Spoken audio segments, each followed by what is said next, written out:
How's it going, my fellow Entropians? It's CloaknDaggerish here, and today I thought I'd do something a little bit different. I've done a lot of hunting videos. I've done a lot of, I've done a crafting video, talked about crafting a little bit. I haven't really done anything with mining though. Back when I first started playing this game, that's all I did was mining. This was before Loot 2.0. I was a very avid miner. And I haven't really done it a whole lot anymore. And it's kind of because it gets fairly expensive.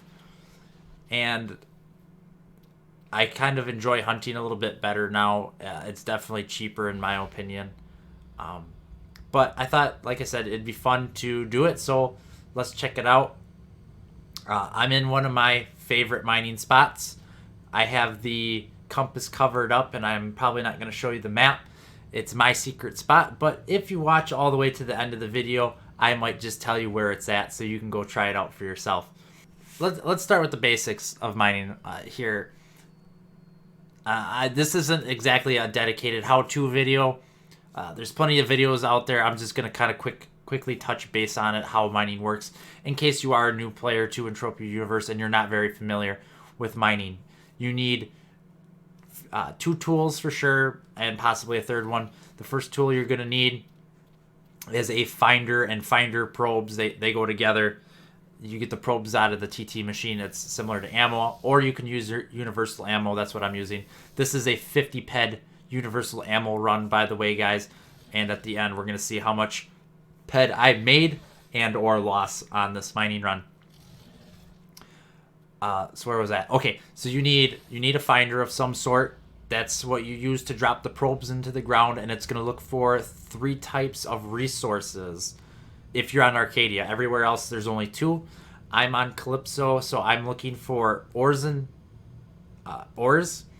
end matters. Those are the 2 things. If you're on Arcadia, you can look for a 3rd resource called treasures. I don't do a lot of treasure hunting, so I'm not going to talk about it. Ores are like solid materials, iron, gold, narc, list. End matters are like gases and gels and weird stuff. There's a lot of weird stuff in end matters. There's a wide variety, and it varies from planet to planet. I'm most familiar with Planet Calypso and Arcadia. Anyways, so that's the first tool you're going to need. You drop those probes in the ground, it looks for them, and then you will get a little beacon if you do find some. And then to extract those ores and end matters out of the ground, you're going to need an extraction tool. And it looks like a little hand drill, little square thing, and it sucks the resources out of the ground. It's kind of interesting. And that's pretty much all you really need for mining. The third thing you're probably going to want to pick up is a refiner. You can get a really good one out of the TT machine, unless you're doing tons and tons of mining, like cycling thousands of peds. Then you might want to go buy a nicer one, but for the majority of people, the TT1 is more than sufficient. And what that does is it just takes the stuff that you found and it refines it into either like ingots or like the oil. They'll put it into like an oil drum, stuff like that. And the reason you'd want to refine it is because most people don't like buying unrefined resources because it's costed them and it's extra work. Most people want to buy it refined, and it's kind of not an unspoken rule, but most people expect the miner to do the refining. There are exceptions to that rule, but that's just how the community in general works, is most people want to buy refined items. And that's the most accurate way to look at the market. The markup on the items is, because if you look at the raw materials, the ores, that markup is usually way off. Once you refine it, you'll get a much more accurate value of what you find, just so you know. Sometimes it can be misleading. Sometimes it can look way, way high, and then you refine it, and then it's like, well, it's actually not worth that much. And sometimes it's the other way around. It might not look like it's worth a whole lot, and then you refine it, it's like, oh, holy cow, this is worth way more than I originally thought. So you might want to pick up a refiner, do that refining. If you're totally brand new, don't worry about it. There are people who will buy unrefined stuff. You just won't get quite as much for it in general. Anyways, so that's more or less how you mine. That's a quick 101 on it. I'm not going to get into too many details there. So why don't I mine as much anymore? Let's kind of look at that. Part of the reason I don't mine as much as I used to is, like I mentioned earlier, is I find mining to be one of the more expensive professions. And one of the reasons I switched to hunting is because Mine came out with Loot 2.0, and what that did for hunting is it eliminated the no loot drops. There used to be, you'd kill a mob and it just wouldn't have any loot. You'd get a message that would say this mob had no loot on it, so you were out pet there. And then you would get the very obnoxious Nova Frag drops, where they would drop just Nova Frags, which were completely worthless, and they're still not hardly worth anything. They're used, I think, for tiering, which actually, now with that new tiering upgrade, Nova Frags might actually be worth a little bit more, because more people should be tiering. Granted, there's probably such an abundance of those stockpiled in people's inventories somewhere. It's going to take a long time to deplete that before we actually maybe see an actual rise in value in those Nova Frags. I'm kind of getting a little off topic here.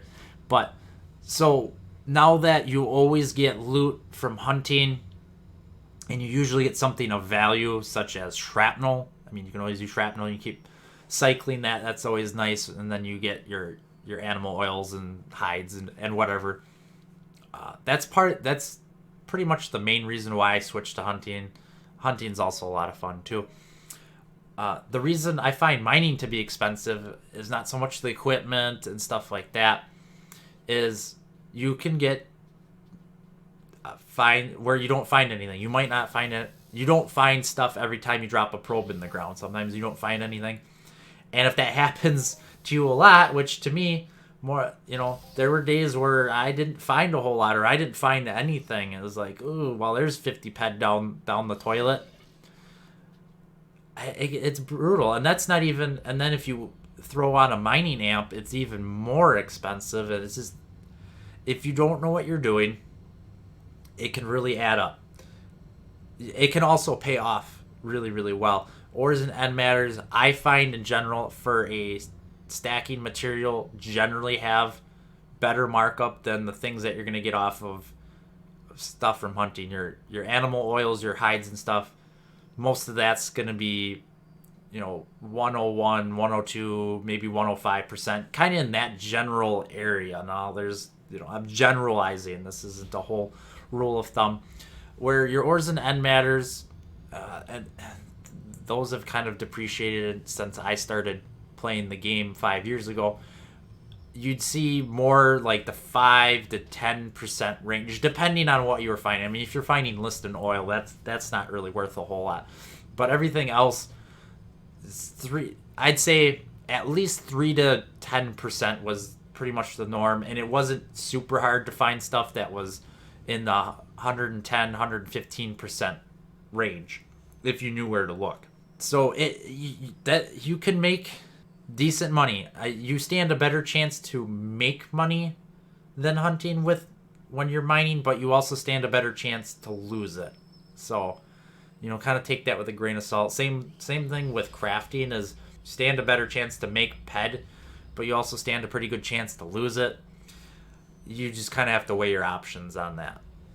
So I stick to hunting now for the most part. Once in a while I'll go out mining, and I thought it'd be fun for this video to do some mining, because I haven't done anything with it recently, and just to keep the channel fresh, to keep the videos fresh for you, so I'm not doing the same old thing every single time. I want to keep it interesting, and I hope I'm doing a good job of that. So maybe one of the questions you've had is, where do I mine? It can be very, very difficult to find good mining spots, and you're not going to get a lot of information on it. A lot of miners have their areas that they like to mine, and they keep them very close to their chest, under their hat, so to speak. They're not very likely to give away their secrets. As I have found out over the years, trying to learn to mine, there's information on mining and some areas that are better than others, but in general, like very specific locations and when to mine them are very hush hush. And this location that I'm at, that I am going to show you at the end of the video, I'll pull up the map. Most miners know about. It's nothing like super secret. It's a decent place. This is where I got my one and only global from mining. It was an 89 ped Listerium dust, I believe, which, as you can see in this video, I'm hitting quite a bit of Listerium dust. So go ahead and try it out. It's not a bad place. This is land area 43, I believe, on planet Calypso. So this is probably the closest you're going to get to somebody saying, hey, this is a great place to mine. Like I said, it's not a huge secret. Most miners know about it. It's always been pretty good. I actually found it from another YouTuber who was making videos there. Like, his videos, I think, are probably close to 10 years old now. And back then it was doing good, and it still does pretty good. So, like I said, go ahead and try it out. But yeah, as far as the mining community, there's a lot of nice miners. There's people that will trade with you and stuff like that. But if somebody does share a location with you, you should feel very privileged, because most miners don't. And that's just how it is. You know, if you find a profitable area, don't tell anybody. Keep it to yourself. You want it to stay it that way. Something that I've noticed from mining is sometimes not only the location matters, but the time of day can matter, even like the time of the month. So you might want to consider keeping a log of where you're mining and when you're mining, what time of the, what day of the month is it, what day of the week is it, what time of the day are you mining there, and then, try it at different times, come back to that location at different times, same time. And that's kind of how you figure out if a place is good for mining or not. And then especially if you do hit anything big, if you do hit a global, write down so you can come back and try that area again. Because sometimes that means it's a good area, it's hot. Sometimes it's a fluke. I've found in general, if I'm hitting big stuff, or if I hit a global and I come back there, it's usually a good place to mine. Granted, I've only hit one global, but the place that I hit it and I've come back to, I've always done pretty good there for the most part. That's kind of my advice to you. If you have trouble logging your mining areas, or if you don't want to do it by hand, you can try Little Big Mining Log. You can download it from the launcher page for Entropia Universe. I've mentioned it in a video before, but it works for some people. It doesn't always work for everybody. It's free. It's not owned by MineArc. It's a player made it. A guy made it, and he shares it with everybody, and he does update it fairly regularly. I can't get it to work correctly, so I don't use it, unfortunately. Otherwise, I'd show it to you. But it's called Little Big Mining Log, and again, it's on the launcher page for Entropia Universe if you want to download it and try it out. And there's a couple YouTube videos, I think, that kind of help you install it and get it set up, because it is a little tricky. But it's nice because it gives you a second map, and it'll show you where your drops are and how big the radiuses are, so then you don't overlap and stuff like that. It's kind of neat. And then it'll record all the places where you found stuff and how big the find was, stuff like that. So I'm going to go ahead and kind of wrap this up here. It looks like we're getting close to the end of this mining run. This video is going to be edited. All the drops are going to be accounted for. This is a 50 ped run. I'm not trying to, trick you and make it look like it's better than it is. I'm just trying to make it more convenient for you and a little less boring. I'm going to fly back here and tally it up, and we're going to see how we did. And so let's go check it out. All right, and here we are back at the trade terminal, and let's see how we did on this run. Remember, this was a 50 ped mining run, and we got 3272. Ouch. What do we got left in ammo? Half a ped.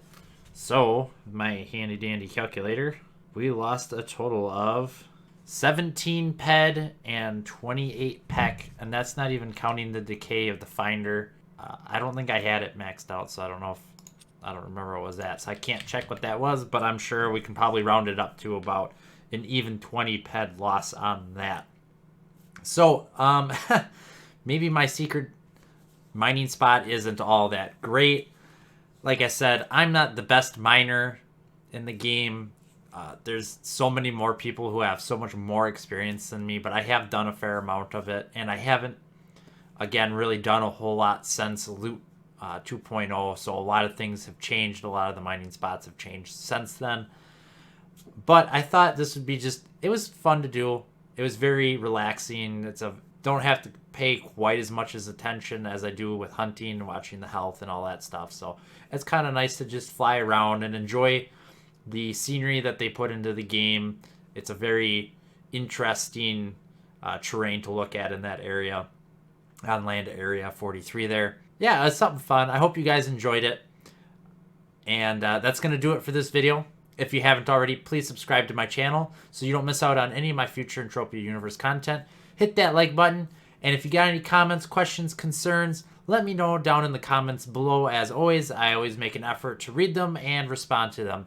And until next time, guys, you have a good one.